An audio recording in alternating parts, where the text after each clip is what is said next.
Cool. All right. Well, thank you for sitting down with me, my good friend Yukon. For everyone listening, this is Yukon Wainczak. He is the developer of Turnip Boy Commits Tax Evasion and the founder of Snoozy Kazoo. Yukon, why don't you give the people your quick little intro and Turnip Boy plug? Yeah, sure. Thanks for having me.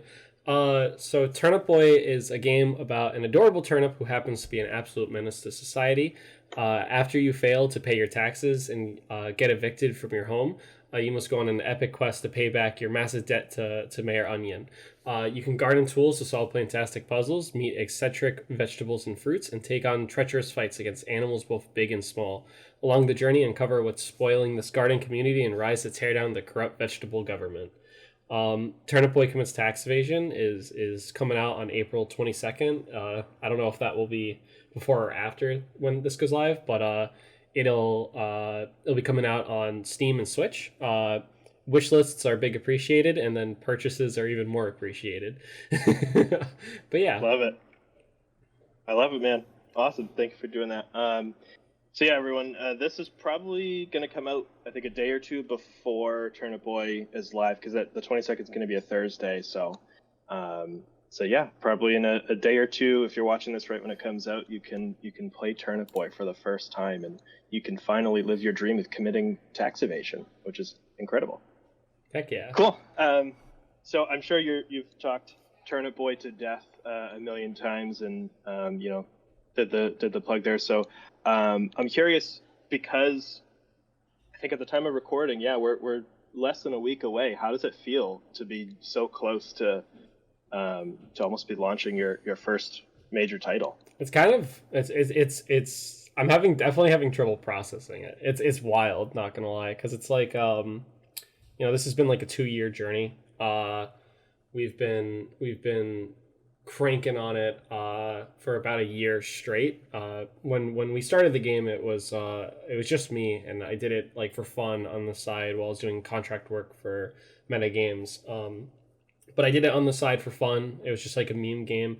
Jen Kindl, one of my teammates, we actually like brainstormed the whole idea in like a friendlies. At least the tax evasion part, I had the character beforehand, but we brainstormed that up, and it was just like something for fun. We had no intentions of selling it. It was like a dumb meme game. I just wanted to like bring it around, have people play it, and have fun.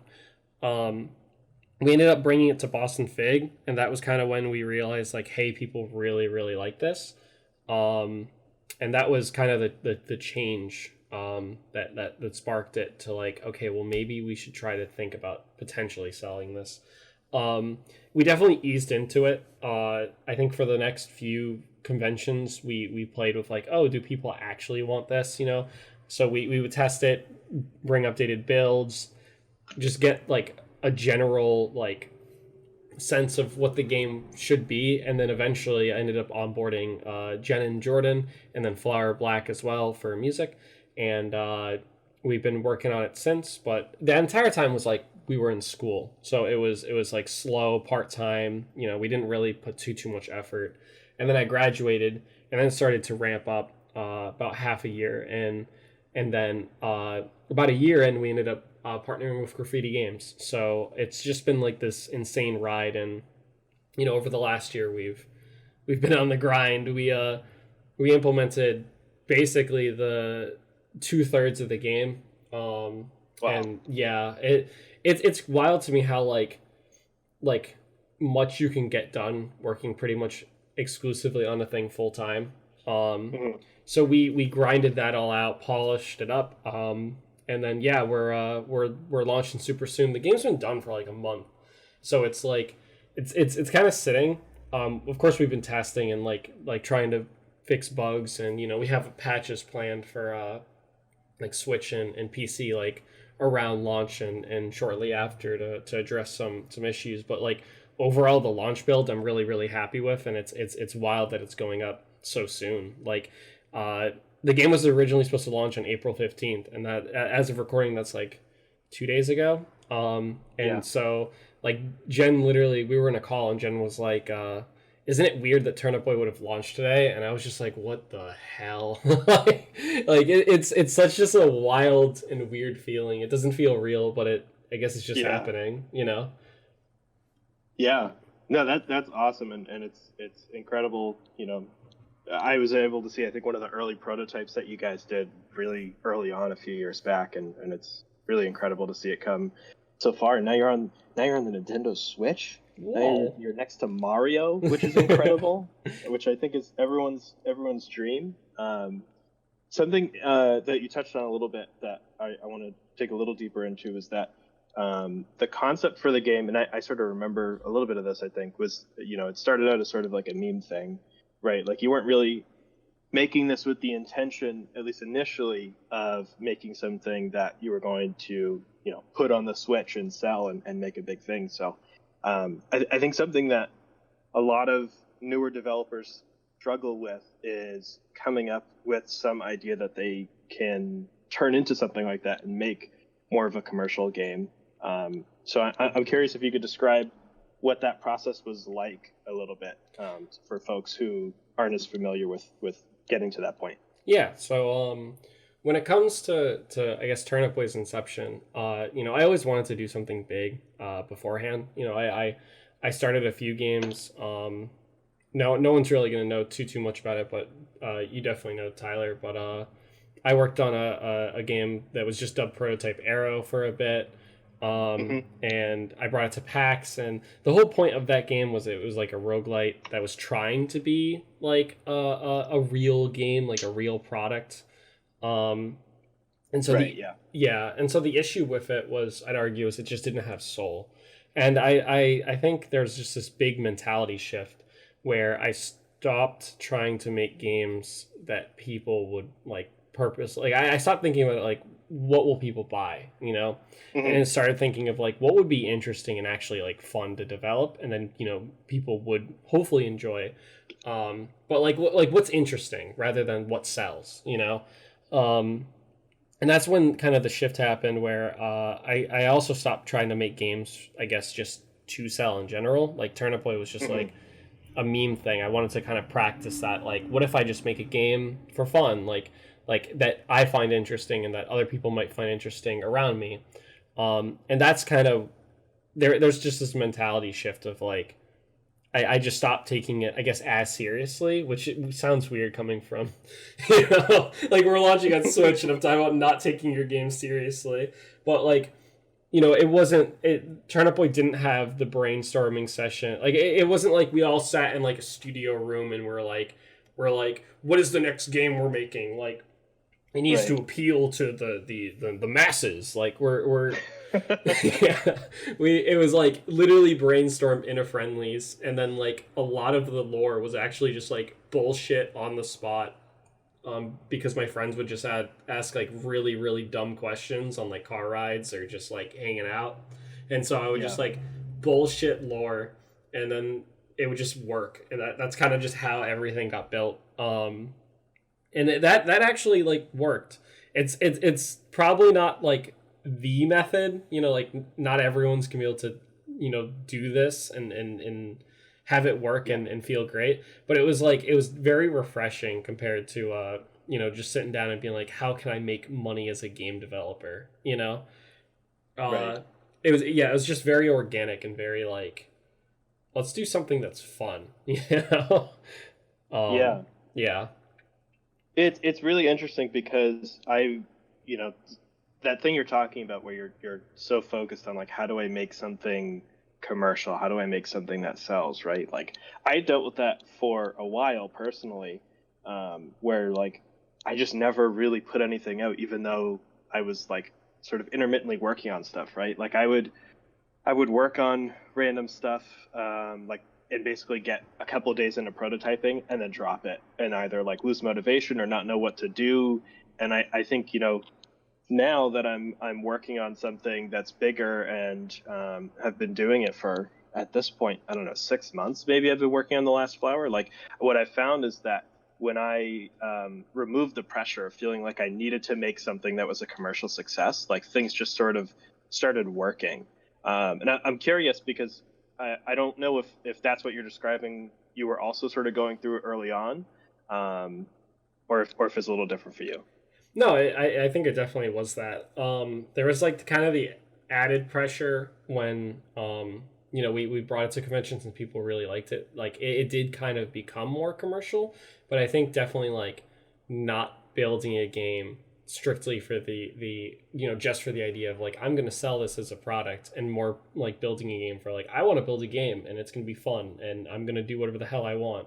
I think that in turn like basically lets you get your best ideas out, because when you think about commercialism and like okay, I need to appeal to consumers, you're not really thinking about like you're not thinking and having fun. Like you're not playing around as much. You're not like experimenting, making dumb plays to see what works. Like Turnip Boy probably wouldn't have existed in the form it did if I knew I was gonna sell it. Just because like there's a lot of outlandish and stupid shit in Turnip Boy. And I think definitely like once we implemented that and then people really liked it and we took it like further, it kind of clicked that like games don't have to be this serious. Like they don't have to be like, not everyone has to make the next like Gone Home or Firewatch. Like we don't like those games just have a place, of course, and like their writing is wonderful, but like you don't have to be as serious as them to like make yourself a place in the industry. Yeah. And I think that was like a turning point where it was like okay, I'm just gonna chill out, I'm gonna play around, have fun, do whatever the hell I want, and then eventually it snowballed. Yeah. So on that thought, like what would you say to someone who is in that similar situation that you and I have been in, where they're starting a bunch of stuff, they're prototyping things, but nothing's really sticking, they're losing motivation, and they just can't seem to get anything done? What would you say to someone that's in that position now? I'd say and this advice won't work for everyone, but my probably best advice is try to make something that you find funny. Like think of something that's absurd in your sense of humor that like really really resonates with you. Obviously it doesn't have to be like our sense of humor or anything like that. Like just something that you personally find really funny that that you could potentially make something about. And I think that's just a really really great way to reach people, is that humor. People like to laugh and people like to make other people laugh. So definitely making something that's quirky in your own way, that other people could potentially enjoy will like definitely, it's awesome to see them laugh and stuff, but it's a hell of a motivator,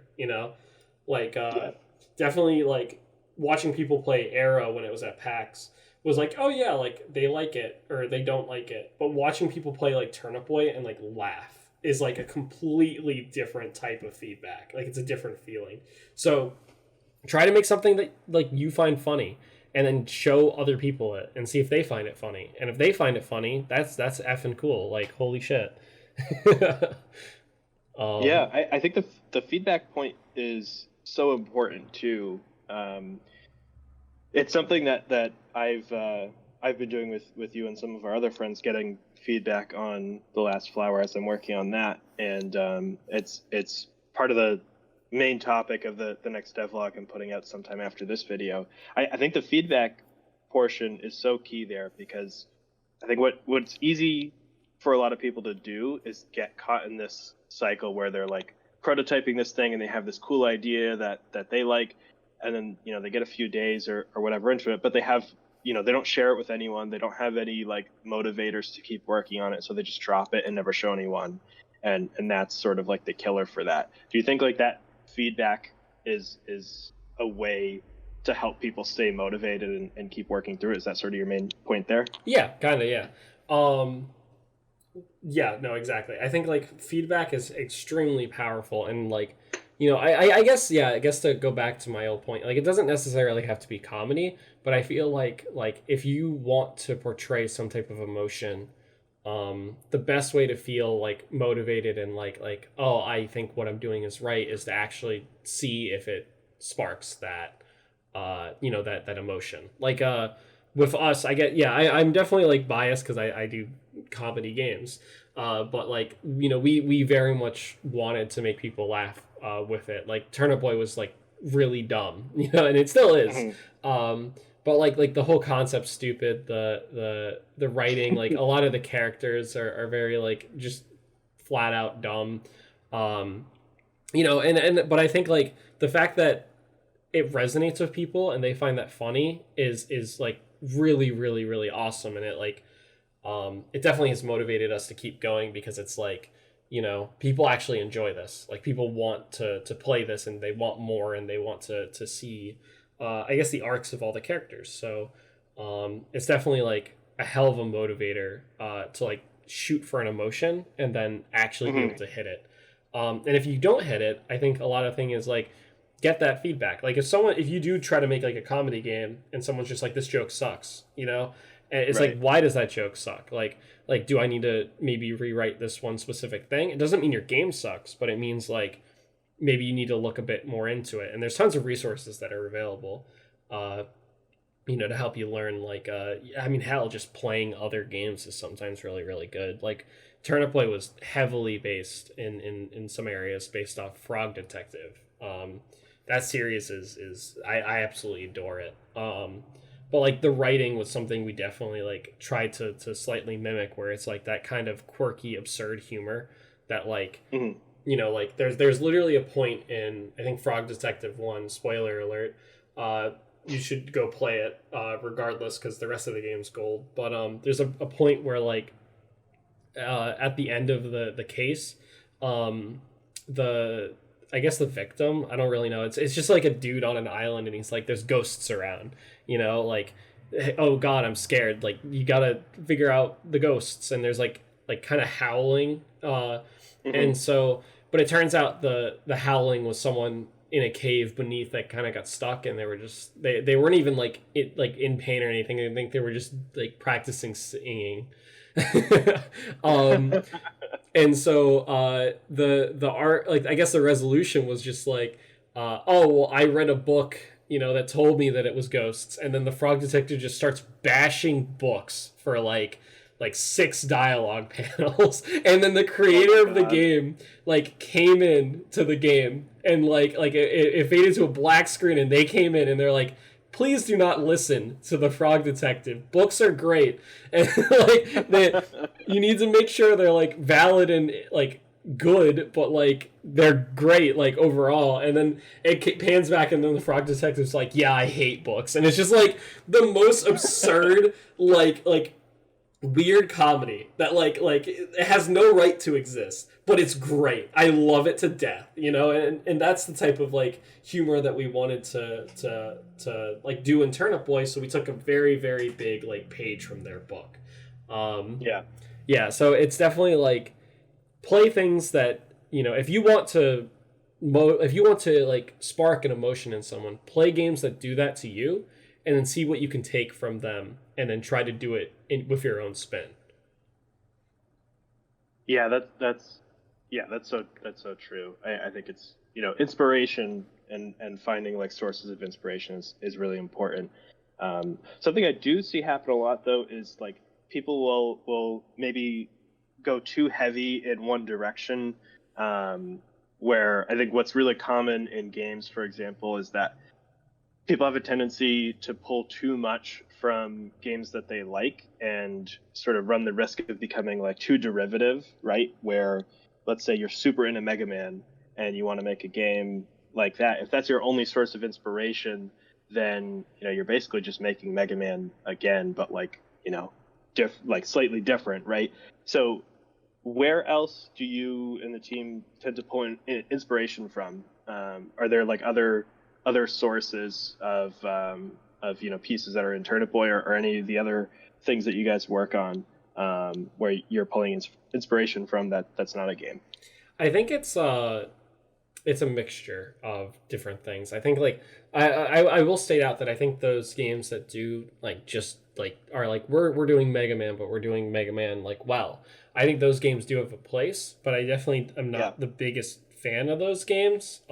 Just because like, if I wanted to play Mega Man, I'll go play Mega Man, Right. But and I guess there is something to be said about like revitalizing certain series like Temtem, kind of with Pokemon. I haven't heard so much about Temtem since its launch, but it like at launch it seemed like everyone was like, this is the future of like the monster catcher genre, and it's like it's nice that we're finally getting to the point where that's a genre rather than just you're cloning Pokemon. But Right. yeah, I don't know. I think like there's definitely a place, but I think it's also just like take inspiration from things around you, and not even like games. Like with Turnip Boy specifically, I did like Ludum Dare, which was like how the game first started, and it was like I did it like I think like 3 years ago at this point. Yeesh. But Wow. yeah, and it was like the theme was growing, and so I was just like, okay, well, like plants, like I want to make something Zelda because I wanted to do Zelda, and then also just plants make sense of growing. And I think literally I went to a grocery store with my parents at the time. Geez, that sounds like they're not my parents anymore. I went with my parents to a grocery store, and It's gotten too big after Turnip Boy. Man. Now you're moving on. oh my god. No, I went with my parents to the grocery store, and I think I literally just saw a turnip, and I was like, that's the stupidest vegetable I've ever seen. And like that's what sparked that. So I think it's like definitely like pull inspiration from games, of course, because we need that like basis. Like that's the whole reason genres exist. But also pull things from other like media you like. Whether that be movies or books or just like going outside and like, oh, there's a rock, holy shit, rock boy, just like do some like use what's around you to push your I guess creative juices, get them flowing, because I don't know, I clones have a place, like those types of like straight up clones, but like I feel like they don't really succeed a whole lot unless they do something like new. Like I feel like what was that Mega Man game that came out that like crashed, like failed horribly? It was like a Kickstarter darling. Oh, are you talking about Mighty Number 9? Where it Yeah. was like the old designer? Yeah. Yeah, like Mighty Number 9 failed, but Bug Fables exploded. Like they're two very different Mega Man and Paper Mario, so like they're obviously two very different types of games, but Bug Fables took what they liked about Mario or Paper Mario and like turn it to 11 and then did their own unique spin of like, here's our original characters, original setting, like, and that has its own like things going on, and like they obviously cared a shit ton about like making their characters and their stories like really really like good and well written, versus like Mighty Number 9, which was just like, this is Mega Man. And I feel like that was like everything I ever saw about the game was just, this is like Mega Man, like we're making Mega Man. Right. And it was like, okay, but like I said, like why don't I just play Mega Man, so it's definitely like, if you're gonna clone something to a degree, I feel like everything is a clone, but if you're going to clone something, definitely stray away and build its own identity, because people will see if it's like just this other game, Right.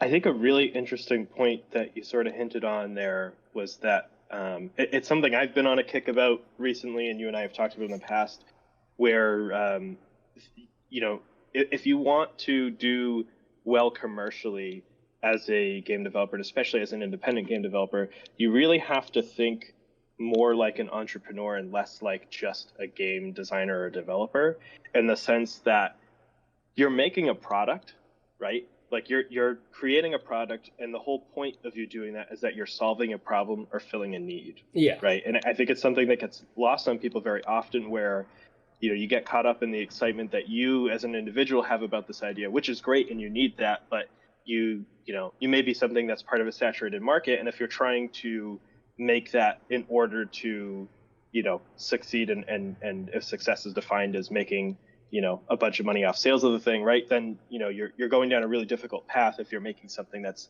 already in a saturated market. And I think the Bug Fables example you brought up is a really good example, because even though you could say that they're very derivative of Paper Mario, like they're filling a market that has a huge gap, right? Yeah. Because the closest example is Paper Mario. Nintendo hasn't put one out in that style since, I don't know, what was it, the early 2000s when they did Thousand Year Door, right? Yeah. So I think it's it's really important to think about what problem are you solving and what need are you filling. Exactly. And I'd argue like you can still break into a market that is oversaturated if you are unique. Like Turnip Boy's a Zelda-like. Like Zelda likes are oversaturated to hell. Like there's so many of them, and like I'm not pretending there ain't. Like Turnip Boy has a lot of really, really good competition. Like number one, like The Legend of Zelda, of course. Like holy shit. But like there's Minute, It'll Do, other ones I'm forgetting the name of. But there's this like but not, I guess not even that, but like all the the ones you don't even know the names of. There are so many Zelda likes that you can't possibly know them all, and there's so many that are just like mediocre at best. And so it really just comes out to like, how do you stand out? Like what is unique? And if you pull inspiration from parts of your life that you find like really, really interesting, or just things that you find really, really interesting, there's a hell of a lot more of a chance for that to be unique, rather than just like, I'm gonna make The Legend of Zelda but my own. We got Lonk, we got Zorbo, and we got Ganondorf, and that's our video game. Like that it's just like, do something that speaks to you, do something that like sticks out to you as like, this would be super interesting, and then see if other people find it interesting. And that, like, there is a way to stand out in like the oversaturated hell that is game genres. You just need to like, exactly what you said, fill a niche, fill a specific like point. Like in our world, it was like there were so many Yoshi commits tax fraud memes, and it was like I kept seeing people like making like, haha, Yoshi commits tax fraud fan game, and then everyone like flocked to it, and I'm like, there's no game about tax fraud, like there's no game about tax evasion, like there's just none. And there's a few games about taxes, but like there's no Zelda like about them, so like that's a unique end. So just take something that like is just completely batshit and shove it into any genre, and boom, bada bing, you got yourself a unique video game. Right. Yeah. I don't know if you touched on it. I think I was having audio problems for a second there, but that's what we would refer to as a really strong hook, right? That theming. I think something interesting you've brought up is that often we think of hooks as being like mechanically driven, but in something like Turnip Boy's case, the real strong hook is that tax evasion component to the theme of the game. Yeah, it's very rare to see like a good mechanical hook these days, I feel. Mm-hmm. And if there is a good mechanical hook, it's almost always a remix of an already existing hook.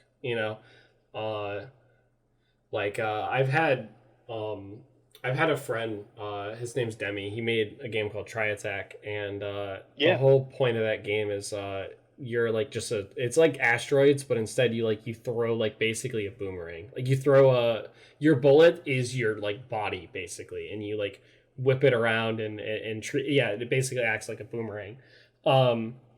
That's just like it was a very interesting concept to like kind of shove into like the Asteroids I guess gameplay style, but like that was taken straight from God of War, and that's nothing against it. It's just like you can have a strong mechanical hook and sense, but for the most part, like it's going to be on like another game probably did it before you. You know, God of War had the throwing the axe and pulling it back. So it's like gameplay mechanics are just like completely used up at this point, I'd argue. You can there's every now and then you'll see something completely unique, and it's like, what drugs were you doing? Because I need to start doing them, you know. But like, but what, like, for the most part, I feel like most of modern games hooks is their theming. You know, everyone loves Animal Crossing. Because like it's just cute. It's cute, and it helps them take their mind off of the state of the world, you know. But like that's like the whole concept of like just I guess a town-based simulation game is not completely unique.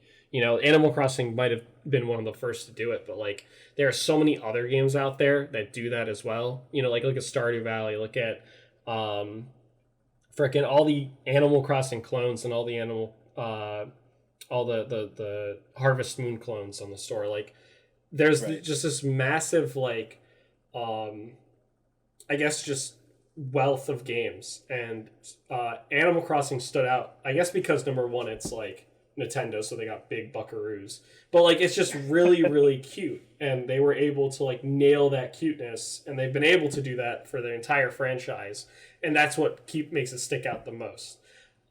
There's a lot of Animal Crossing like clones and shit that I see that have like graphics that low-key border into uncanny, and it's like you're missing the point of these games, you know. I think it's really just like having that theming, having it be really strong, knowing what that theming is, knowing who you're appealing for, and then being able to reach that audience. You know, like we have a lot of farming stuff in Turnip Boy. We posted on Stardew Valley subreddits and forums and stuff. You know, we've gone after the traditional Zelda crew. We've gone after just people who like funny games. And so we've posted like everywhere that you know our theming can reach, and so it's really just developing that theming, understanding it, and knowing what exactly it is and who wants it, you know. Yeah, absolutely. So let's say, back to our hypothetical person that's trying to make a game that I think we've talked about a couple times now. Let's say that, you know, they're in the process of trying to come up with something, and they've decided, you know, they're going to try to pursue making some game as a commercial endeavor, but they're struggling coming up with that hook. How do you recommend that they figure out what that hook is, and what things, you know, do you recommend that they explore to try to find what their game's hook is? I think just like continue consuming media or other interests that are like important to you, and like don't push yourself to figure it out, you know. We're working on another game. It's super in the background, not like anything crazy. But the TLDR of it is like it's heavily inspired by a few movies. You know, it's not even inspired by games. It's inspired by movies. We have game comps, but like I look more at movies as like this is the identity of the game. This is the vibe we're shooting for. Like this is what we want to do. And you know, I think it comes to that where it's just like find content and media that is impactful or interesting to you. It doesn't even have to be like super up your alley, just something that like for some reason piques your interest. And I think like go like with that and be like what, basically go with that and be like, you know, what interests me, what can I put in this game to make that interesting, like make other people feel the same level of interest that I do. And I think that's the most important element. It's just like experience things. I mean, we're put on this damn planet for like 100 years at like best case, really. Like do other things. Don't just sit in your room and like, oh, I need a game idea. Like do shit, it'll come to you, you know. Yeah, I find that often a lot of the ideas that I have come at completely unrelated times, and if I'm trying to force myself to do it, I just can't get it. Like that's like the whole shower thoughts thing. Like when you're in the shower, it's like you just solved world peace in there somehow Yeah. while you're just taking a shower. No, exactly. And it's why I think game jams for me have been like honestly bad experiences. Yeah. Because it's like I feel like I would definitely recommend people do game jams to learn like the actual hard skills. But when it comes to like Right. coming up with ideas and stuff like that, like the time pressure it puts you on is like sometimes too much. I think game jams are a good place to start a project, but it's not a good place to build a project. Like most of my games have come out of game jams, like pretty much all of them. But like 90% of them were not done in the jam, Right. Turnip Boy was made in a game jam, but in the game jam I literally like created the character, some of like the plants, and then like that's really it, and it's like it was great because it got me to sit down and like try to make something and be motivated to make something.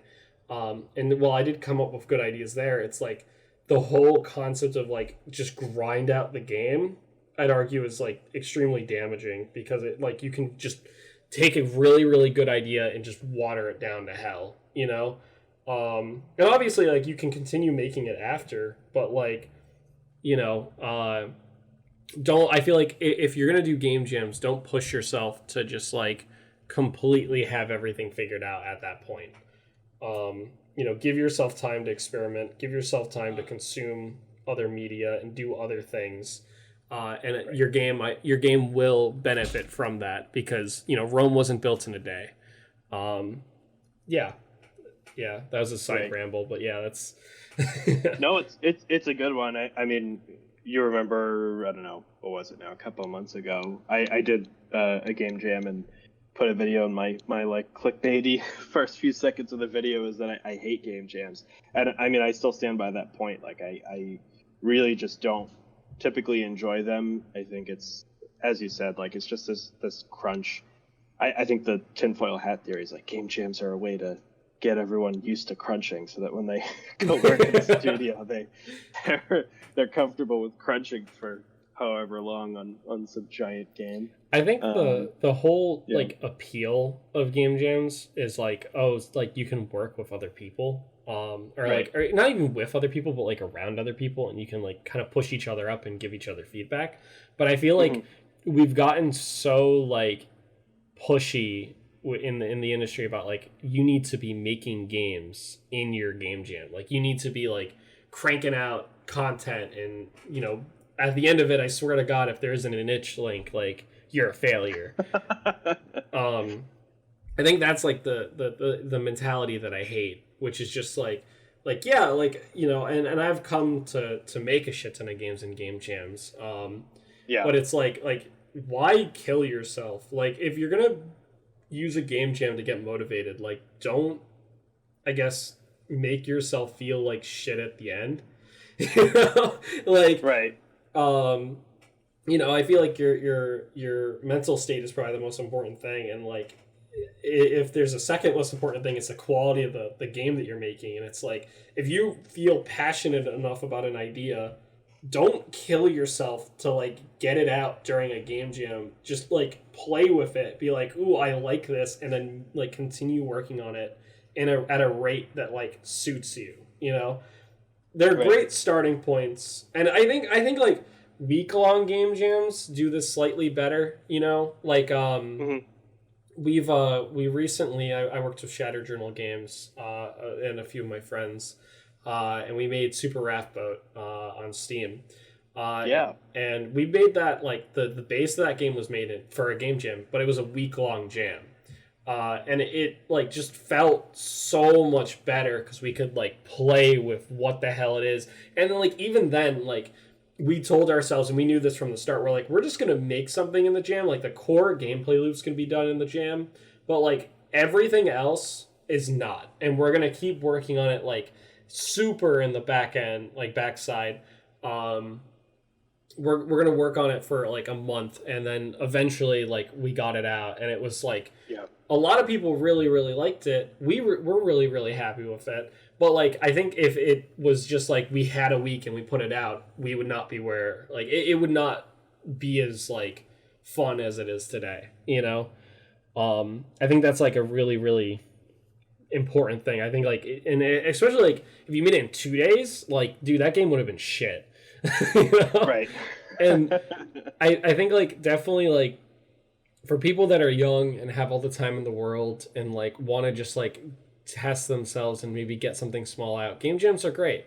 But if you're like working, especially like on other things that like your livelihood depends on, and like you want to, I don't know, like just get motivated or get an idea, either like longer game jams or like just using a game jam as a starting point is a really, really nice way to like, you know, get motivation, because they kind of most of the time give you a theme, and but then like, you know, just have time to play with it, feel like motivated, like, okay, I'm gonna do something. Like even if I end the game jam with like you can move the player around and like I have a written document of what the hell I'm gonna make, it's like that is like really, really good, you know. That just burst of motivation. Yeah. Yeah.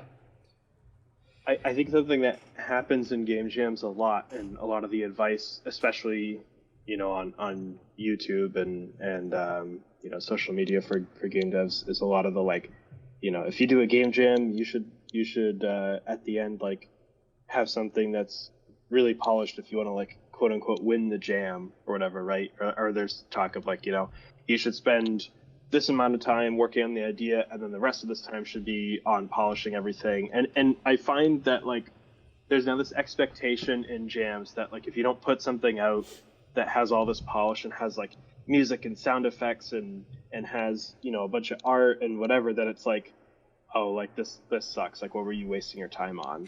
And it just feels like a different way of approaching jams versus what I think, I don't know, at least what I thought was sort of the point of them was like mess around for a few days or a week and like try different things, you know. It's a really weird phenomenon. I think competition based jams were like the big change with that, you know. And it's like not even for like a prize either most of the time. Like Let 'em Dare is the biggest of them all, you know. And this is like no shit against Let 'em Dare because I've done it a million times, but like it is a very, very competitive game jam, and it feels really bad if you do it and then like next time you do it you get a worse score than you got before, you know. Right. So it's definitely pushed that whole like hyper, like you need to be basically cranking out a full commercial product on a smaller scope, that's like polished and ready to go right from, you know, 48 hours after, like that whole thing. I think that has just like spread rampant through like the jamming thing, and like I think just like ranked jams in general also kind of give that like that vibe and that feeling. Ranking and stuff like that can be good. I think there's definitely like a positive to it because it like gives you feedback, but it definitely like also creates that like expectation of like this shit has to be the best thing ever. Like you have to make a good game. And I think that's just really, really damaging. I think like, you know, I've done Let 'em Dare since my game. I released a game III on it that I made for it. You know, I think a few years ago, and I basically I made that like the base of that game during a jam during Let 'em Dare, and I got like 14th place in the jam. And then since then, I haven't finished Let 'em Dare since, because I don't want to place like lower than that, you know? Right. So it's definitely like just a very, very yikes situation that like we kind of dug ourselves into, you know? Yes, a very yikes situation. I think it's a great it's a great label for that. Something we're sort of touching on as we're talking about jams, and that I made my tinfoil hat joke about was the whole crunch topic. And I mean, this has been talked about to death by so many people, so I don't want to go that route and start, you know, putting ourselves on soapbox and talking about crunch. But I am sort of curious on, you know, what's your relationship with that sort of intense work been. And maybe more broadly, I've noticed this like there's sort of a seesaw of there's like a little bit of romanticization, I think is the word of it. People are romanticizing it a little bit. There's like that sort of end of it, and I think recently there's been in the other direction more of like a resistance and calling out of like, no, you shouldn't like, go crazy to put out, either working at some studio or to put out your dream game. Like you should be trying to balance. So I'm curious what your sort of take on that is and what your relationship with that has been. I've had a yikes relationship with crunch over my life. A yikes relationship. Yeah. It's definitely not been like great. When it comes to okay, well, I guess let me clarify. I think recently, especially with Snoozy, our goal has always been we're not going to crunch. I always like try to check in with the team members and make sure they like are not overwhelmed with the amount of work that they have. I do crunch a little bit on Turnip Boy personally, but it was like a lot of it could have been avoided, and a bit of it is just like shit on me. I would misschedule something for myself because I'm worried about like everyone else, and I would like end up digging myself into like a pit basically. Yeah. And that hurt. But I think that's something like I'm getting better at, where it's like recently with Turnip Boy, like we haven't crunched. I don't think we've crunched for like probably a few months, That's awesome. Yeah. And it's like it's just like it's such a shit thing, like you should never. I think that's like the shittiest thing that any producer or anyone could ever do. And this is like the most like this is an indie take too. And but I don't give a shit because it's true and it's valid. Like fucking crunch is dog shit. Like making someone work so like just hours that like actually can have like a physical impact on people at time. Like they can make people physically ill. Like pushing someone to do that because of a product that at the end of the day yeah, it matters, but it doesn't matter more than like your employees' well-being. I think it's so awful to prioritize that over your employees, Yeah. I think there's also just like, but that being said, there's also crunch in the indie scene, and it comes from the complete opposite angle of passion. There will be people that like crunch on their game for years, and they do it because they just want the thing out. And it's baffling, but it's understandable. But it's also just like you need to take care of yourself. Like you need to make sure that you're doing good mentally. You need to make sure that you're able to put in hours and that your work isn't suffering by putting in extra hours. And I think that's probably like you need to keep track of your mental health, and you need to make sure that you're not killing yourself. There are points where people are like have to crunch, and like it's not healthy, it's not good, but like sometimes shit happens, and like we all should try to avoid it as much as we can. But like purposeful crunch, like purposely making people crunch and knowing that you're doing that, and then like being okay with that, that's fucked up. And then like just like take care of yourself if you're an indie. Like your game is not more important than your mental health. Just flat out done. I don't care. Like that. I don't know if that's a hot take, but it really shouldn't be one, So yeah, I completely agree. It really shouldn't be. Something that I find interesting with this too is that there's, it's one of those things in games that I look at and I go, well, is that really a game specific problem, right? Like I think there's a lot of problems in games. For context, like I work in software by day, so I'm not in the game scene full time.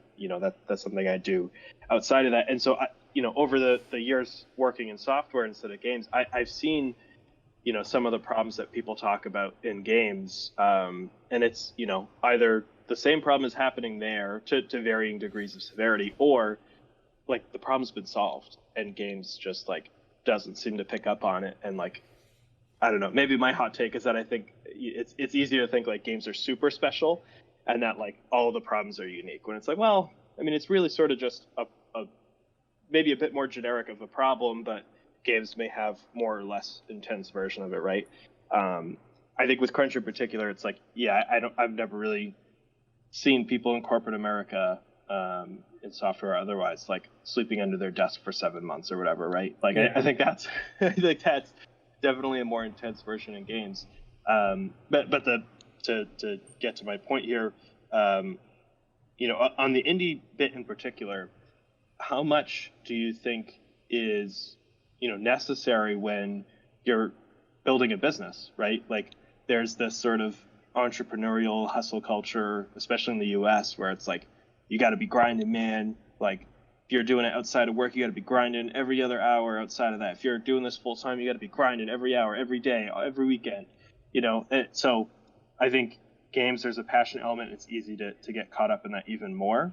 And, you know, I guess, how do you recommend that people approach balancing their health versus, you know, their game, their project, their startup, whatever? Like, how do you approach that balance? I think the hustle culture is bullshit, and I fucking hate it.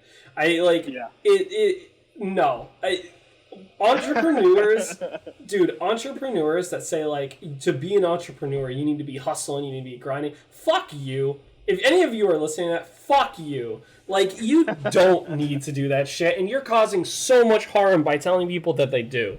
I'm not saying, like, starting a business is easy. It hasn't been a cakewalk, you know?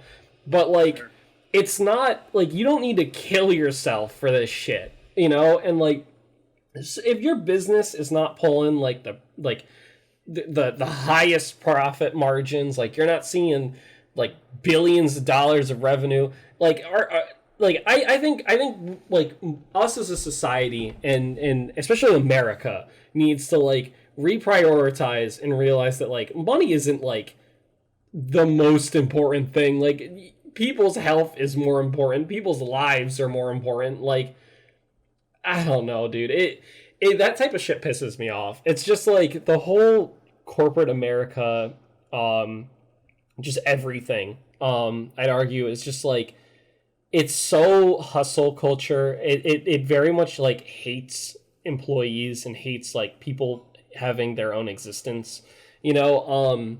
And I think there's definitely a lot of issues with the games in that regard. Mm-hmm. But I think, like, it's just overall this, like, the whole structure is just extremely toxic, you know? Like, every industry, like, to a degree, disrespects their workers, you know?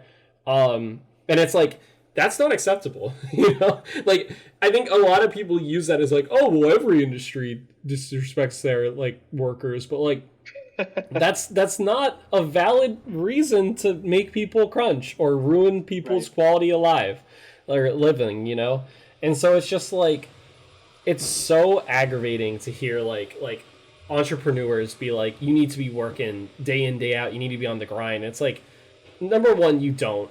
Like, it's not complete rocket science. If you're doing the work, you're doing the work. It doesn't matter if you're doing the work over the course of, like, I don't know, like 6 hours, 4 hours a day, or you're working, like, 10-hour days. Because, like, at the end of the day, too, like, your work degrades the longer you do it, you know? Like, I've heard a lot where, like, most people, like, check out mentally at, like, 3-4 o'clock on, like, a typical 9 to 5. It's like, why work those hours? You know, why even, like, try? Like, that sounds so bad, but, like seriously, like, why work those hours? Why not just, like, go home, get some rest, and hit the next day stronger, you know? And so, not stronger than the previous day, I guess, but just, like, have higher quality work, you know, just in general. And so it's like, I don't know. I really, really do not like that whole hustle culture shit. I think it's very much built in the past. People have been pushing for 4-day work weeks. People have been pushing for, you know, shorter days. I think the whole pandemic, like, actually slightly improved it with the whole work for home stuff, where it's like, for sure, people now have the basically ability, and they're probably going to have it for, like, the foreseeable future, to, like, just work from home. And I think that's, like, this massive quality of life improvement, because people don't have to spend, like, 4 hours in a fucking commute. So I think it's, like, I don't know, just like don't kill yourself over this shit. Like, you don't need to work that much. Like, it might help if you work a bit extra in the starting phases, but like, your mental health's the most important. That's the priority. Like, your mental health and your teammates' mental health, especially if you have those, are the priority. And like, you should never be pushing anyone, and you should never be pushing yourself to work more than you can handle, because that is just really awful. It's just unhealthy, and it's unfair. Yeah, absolutely. The 4-hour commute hit close to home, because that was my exact number pre-pandemic at the last thing. Yeah, that I was 2 hours on a train each way, had a connecting train, so I basically went on a rail and then connected to a subway. And yeah, that just in total was like 2 hours each way, and that was brutal. Because it's like you do that and then you work a full day, and it's like, okay, well, I've just spent pretty much all my day just moving from place to place to do this one thing, and that's it. And it's definitely grueling. The other thing I was going to touch on was that your point about, like, after a certain point there's like a diminished value in the hours, right? Like, it's sort of not about how many hours you work, it's about the quality of those hours, right? Yeah. So I really appreciate your point of, like, if you're hitting that point where you're like sort of just petering out and not really doing anything, it's really not helpful to just keep pushing and try to do stuff, because you're gonna either space out constantly, or you're gonna be making mistakes and having to go back and fix stuff, and it's really at that point just more worthwhile to just know when to stop and come back to it later. Exactly. Like you said, it's not the end of the world, right?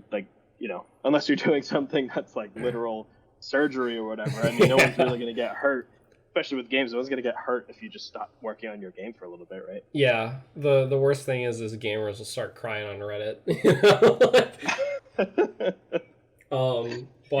That can. Go ahead. Oh, it's just, yeah, no, I mean, that's a yikes within itself, but, yeah, I don't know. I think the big thing to think about too is, like, people kind of ignore the fact that, like, you can have med days, like, you don't, like, yeah, like, you don't need to work, so, like, there are people that are going to, like, be able to work a shit ton of hours, and there are people that are not, and there are people that, like, can work a shit ton of hours, but also, like, sometimes, and I feel like this happens a lot in games, especially the indie scene, like, there are people that can work a shit ton of hours, but very, very often have not great days. Not like overall, and not like just anything, but like motivation stops, like art block, code free, like block, just like any type of creative block. Like, you don't need to be on your A game every day, because, like, in reality, like, you'll probably go through a week, and this is kind of what I have noticed with my schedule is, like, most days I'll work like probably 4 hours, right? But then there'll be like 1 or 2 days on a really, really good week that I'll work like 10 to 12 hours, and it's like, and it's not like bad. Like, I'm not like, when I do it, I'm not just sitting there like, oh, I feel like shit. It's more just like, I get into a flow state. I know what I'm doing. I crank, and I feel good about it, and it's a good thing. But like those, it's worthful. Like, it's meaningful to, like, know, like, okay, like, that's kind of how I work. If I'm not having a great day and I hit that 4-hour mark, I'm gonna stop. Because there is probably going to be a day where I work a hell of a lot more, and I want to make sure that I'm ready for that day, because I don't want to, at the end of it, feel like shit, Right. So you just give yourself plenty of rest and relaxation. I think the whole 9 to 5 work schedule shit is outdated, and like, we do need some type of structure, and whether that's, like, I think a lot of it is, for a lot of people, just getting up and doing stuff, like especially like a lot of hobbyists, it's like just getting, like, home from their normal job and doing, like, something, like putting in even like 10 minutes a day, like, that's hella good. That's like the schedule you need, and it's right. Like people need to like understand that like you don't need to be in your A game all the time. You can have down days. You can have chiller days. Like hell, Friday, this last week, me and Jen watched Treasure Planet as our work, and it was like that was useful. You know, it was we got a lot of ideas for potential future stuff, but like, you know, like that was it. Like we talked a bit after we wrote some shit in a doc, but it was like, we all were brain dead. You know, it was a Friday. Yeah. We both had stayed up very late the night before because it was we played Sea of Thieves all night. And it was like, we're not gonna kill ourselves. We're gonna like let us do this, and then we're gonna hit it hard on Monday. You know? Yeah. So yeah, man. I totally get that. Yeah. I think it's just a lot of like you gotta understand, like you gotta take care of yourself, and that's important. You know. Because it really is. If you don't exist, if you don't take care of yourself, like your money is gonna drop anyways because you're not gonna be able to do shit. You know, like yeah, especially as an indie too, when you only have like a few people working. You know. Right. Yeah, I really like your point about finding your particular flow and balance and like what works for you as an individual. Like for myself, that sort of like 10 minutes a day type of thing you said, right? Like I tried doing that for a while where I'd like, you know, do the work day and then afterwards I try to do stuff. And I was just so exhausted and had like, you know, I just couldn't do it. And, you know, you when you're in that moment, you think, oh, is it me? Am I like not motivated? Do I suck at this? Whatever. Do you get really down on yourself, especially if you have, you know, like me, you have a lot of baggage of like productivity type of, negative thoughts around that. But what I found ended up working really well for me was doing it in the morning before I started working, because I guess I just over the years have gotten better at being a bit more of a morning person where I could wake up at like 6:30 and be ready to go by like 7:30, and I'm able to crank a bunch of stuff out in, you know, an hour and a half, 2 hours before work. And that's been working for me so far. Yeah. And you know, I think it's a lot better to have that sort of balance instead of being like, you know, every hour, every day that I'm not doing something else. I must be doing it. Exactly. And it's super personalized. Like I cannot wake up that early. Like I sometimes had to drag myself out of bed for we have like weekly graffiti meetings, and they're like at 11, and like I'll drag myself out of bed at 10, and it's like oh man, it's too early for this shit. So it's definitely like entirely personal, like what you like can do, and what you feel comfortable doing, because you don't want to just like it. There, like I said, there's like that whole hustle culture bullshit that's just like you need to be working all the time, and there's like the whole, I feel like this is like this sense of like you need to be working 9 to 5. Like if you're gonna make it, you need to be having like the strict like business type of work days, you know. And I think that's just not true, you know. It's not true at all, because it's like the world doesn't work from 9 to 5. Like a lot of shit runs 9 to 5, but like you throw over a time zone and people are working completely different hours. Like fucking it completely ranges from culture to culture, and then like work from home has just changed all of that even more. So it's just like, I don't know. I think that just doing shit when it works for you is probably the best way to improve your general mental well-being. And don't force yourself, you know. Agreed. Yeah, I think there's a good balance between when you're burning yourself to a crisp and pushing yourself too hard versus finding that balance and that discipline to know when you should be working on it. And like, let's say you're in a position like me where you're working a job full time and then trying to make a game on the side, like knowing when to put effort into the game and work the time on that when you need to, and then when to sort of back off a little bit, I think is really important. Exactly. I think it's a very healthy thing to think about, you know, especially like what happens if you have a shit day at work? Like, you know, like Right. people shouldn't be so like I feel like especially entrepreneurs shouldn't like think like, oh my god, like people need to work. They shouldn't be so demanding of people, especially like-minded individuals who like start their own things. Like they should understand that this shit is hard and like you need to take care of yourself. And I don't know, I it's definitely been a big thing that I've been working through as like I started Snoozy. That's just like let's not die. You know. Yeah. it's certainly something you have to work on over time, and it's a skill just like any other, you know, learning Exactly. that discipline, learning that balance and all that. Yeah, Yeah. for sure. Something else on a very different topic to sort of switch gears here. Something I'm interested in touching on a little bit is when you're working on something, and you know, especially when you're getting feedback, back to the topic we talked about earlier, there's, you know, there's something we'll often say like, oh, this feels good, or this doesn't feel good, or this needs to be, you know, tweaked XYZ way. I think it's an abstract concept that can be tough for people to understand, especially when they're early on, to understand when something feels good or not.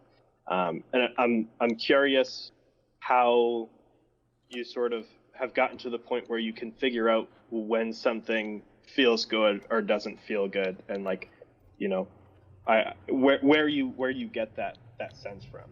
Yeah, it's a very hard thing to judge. I think there's like a lot of elements to it.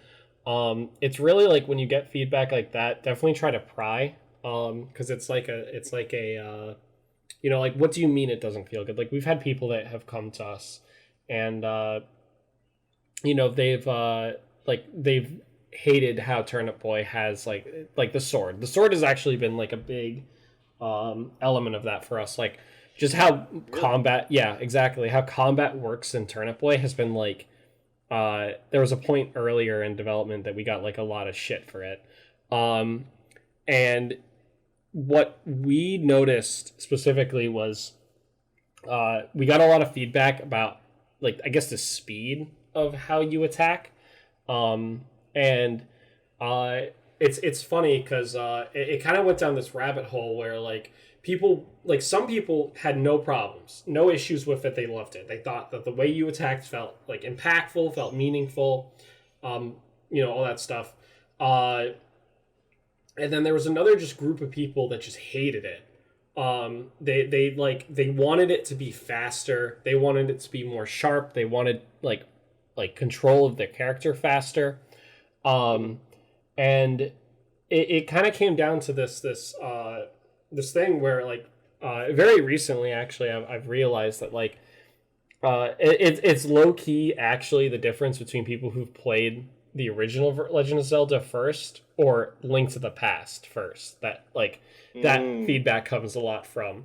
You know, I played the original Legend of Zelda first, which is very much why games like Minute and Turnip Boy, like how they do the attack style, that makes more sense to me and that feels more impactful. Because I'm just so used to that like stabbing motion, you know, like and then, you know, just the juice behind that, the sense of like it's a dedication, like you have to attack. If you miss, like you fucked up, you know. That type of combat for me is way more, it feels more risk and rewarding versus people that have started with Link to the Past and grown very accustomed to that type of slash motion. Which is very fast, very, very like there is still juice and a lot of stuff behind it that makes it does feel good, but it does less damage and it requires a hell of a lot more slashes to kill an enemy than in the original Legend of Zelda with the jabs. So it's understanding what players want and why they want it, and prying more into it. You know, like. And also just knowing your comps and what, like, basically where you're pulling a mechanic from, you know? This is something, like, I'm still getting good at. I think this is, like, something that people are just always constantly improving at, and, like, no one's the best at it. But it's really just like know why someone said something, like pry, keep asking questions and understand why they think the way they do, and then piece together and understand like what exactly they want. I think with the people with Turnip Boy that said that they didn't like the sword, I honestly think like the answer, like there's no answer for that. There's no change that I could have done that would have actually made it feel better, because they like the Link to the Past style sword fighting, and that's just not what we're going for.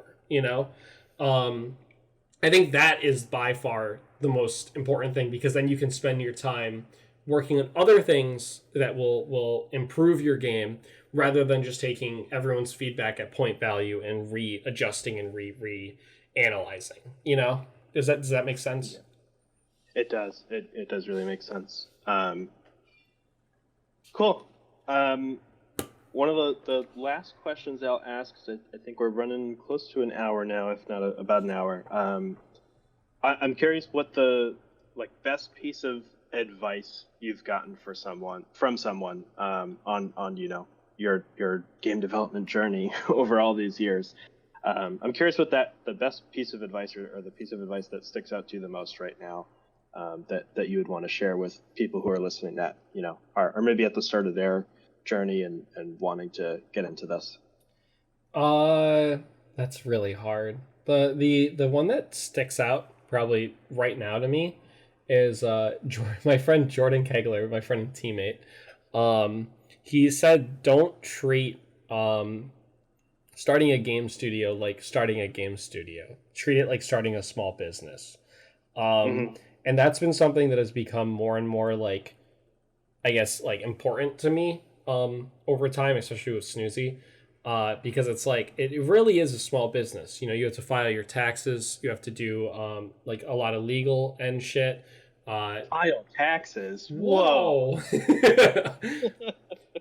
You have to do payroll. You have to do a bunch of boring, just business garbage, and then you have to run and manage just a business in general. You have employees, you have contractors, you have I don't know, I guess assets, you have I guess IP, stuff like that, where it's not I feel like there's this vibe that a lot of indie media portrays, the mini documentaries, YouTube videos, Indie Game the movie, that game studios are this entire own entity, and there's a vibe behind it that's really appealing in a lot of ways, where it's just it's fun work, but it's also there's a lot of stress, but it is it's its own thing. But there's a lot of shit that those movies, those documentaries don't go over. There's a lot of shit that doesn't that no one comments on, because why the hell would you talk about taxes on Twitter? Right. That you need to know about. So it's that and just understanding that I don't know, it's more of a business, and you have to have that business mindset in a lot of areas. You have to be an entrepreneur. You have to understand the in and outs, how money comes in and how it goes out. You have to understand just a lot of boring business shit, and that's probably the most important thing if you're looking to do this more seriously. That's think about that, because a very real thing too is people are going to get into indie and not want to do this shit, which is valid. But it's better that you know it before you start a studio. There was definitely times when after I started Snoozy, that was I've gotten very oh, I don't want to do this anymore. There's so much shit. I'm emailing my lawyer, my accountant, this just I hate this. And it's no.